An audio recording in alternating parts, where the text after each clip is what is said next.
Right, today's Thursday and tomorrow's Friday, and I'm away home tomorrow, way home for the weekend. But there's one more thing I want to talk to you about. I want to talk to you about pity parties. You know what a pity party is? That's where you tell people all your problems and hope they'll listen to you. But it's very hard to find people to listen to you when you got problems, because people don't listen to problems. But if we listen to people's problems, we can learn something. There's something to be learned in every problem. I'm participating in a survey they're doing at the moment at St George's Cancer Centre, and I was asked the questions. I got a questionnaire to answer, and it had a list of problems. Tick the ones that you have a problem with. I didn't have a problem with any of them, but I've had a lifetime of problems. We have a lifetime of problems, don't we? And I've often wondered, what causes cancer? Could it be anxiety, stress, trauma, fear, all those things, all those emotions? Could it be that's what causes cancer? Well, I've got cancer, so they tell me, in the prostate. But how did it get there? Why did it get there? Was it some of these things? Here's my story. These are some of the things that happened to me in my lifetime so far. I'm 71 years of age. My first trauma was when I saw my sister lying on the floor, kicking, frothing at the mouth. She was 11 years of age. She was having an epileptic fit. She died at age 35 with epilepsy. Never really got right. And then I had a brother, a little brother called Trevor. I was practicing one day with a rifle, shooting tins off a gate. And my little 11-year-old brother ran out from behind the tank stand, right into the fire of line, and the bullet from my rifle went through his head. Killed him. How do you think I felt? Carried that with me for years. Then I had another brother. I put all my love into him. But at 19 years of age, he died of leukemia. I can remember pushing him around the Tauranga hospital. No hair in his head. Wonderful little boy, 19 years of age. My mother died of cancer. I was there when my mother died. I said to Mum, Mum, tell me about your life. Where were you born? What was your father like? I never asked her these questions. And you know what she said to me? Ronnie, I've been trying to tell you these things for years, but you never ever listen. And with that she closed her eyes and died. A wonderful woman. But you see, I wouldn't bloody listen. I wouldn't listen to my mother.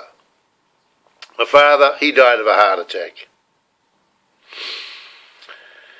Now, what was it that gave me a mental breakdown? I was 40 years of age. Had a great job, manager of a major finance company, company car, cheap mortgage, the whole bit. I was a successful businessman in town. And all of a sudden one day, we're having a bit of a few Friday night drinks, and the fear came over me, a tremendous fear. I thought someone was coming to shoot me. I hid in the corner. I felt someone was coming to shoot me. They took me into hospital, couldn't do a thing with me. I was diagnosed with bipolar disorder, whatever that was supposed to mean. And I said, Doc, what does that mean? He said, well, it's like this, Ron. We've all got a brain. And there's certain juices go through our brain. If we get too much juice, we get on a high. And if we don't get enough juice, we get on a low. And they call it bipolar disorder. I said, what will I do about it? And he said, well, we can give you some medication. Take for the rest of your life, some lithium. Who else Doc has got this. Sir Winston Churchill had it. Lady Diana Spencer had it. Lots of famous people, successful people, have bipolar disorder. They're on highs and lows. We're all on highs and lows. Some people use cigarettes for their medication. Drink, alcohol, whatever. I learned a lot from that experience. One day I hired a woman, and she turned out to be dishonest. She put it across me a few times on different things. And I put up with it for a while. And then to finish, I sacked her. I said, no, it's not on. Because you know what she said to me? After swearing at me and firing all my stuff around the room, she said to me, everybody around town is saying that you have a mental illness. Well, how do you take that? Down the bloody road. Can't do that in New Zealand. She sued me for sacking her. You're not allowed to sack people. You're not allowed to smack in New Zealand or sack. But anyway, she won a court case. I defended myself. She spent $40,000 on a lawyer's fees. I had to pay her $30,000. $30,000 of my hard-earned money. What? For a dishonest person. Wouldn't that give you cancer? Would that sort of stuff give you cancer? 4 years I was, without an income, fighting this blimmin' woman. That'll give you cancer. You know what they did? They threatened to sell my house. See, I said I wouldn't pay. I don't pay dishonest people. But they threatened to sell my house. You know who threatened? The police? Yeah.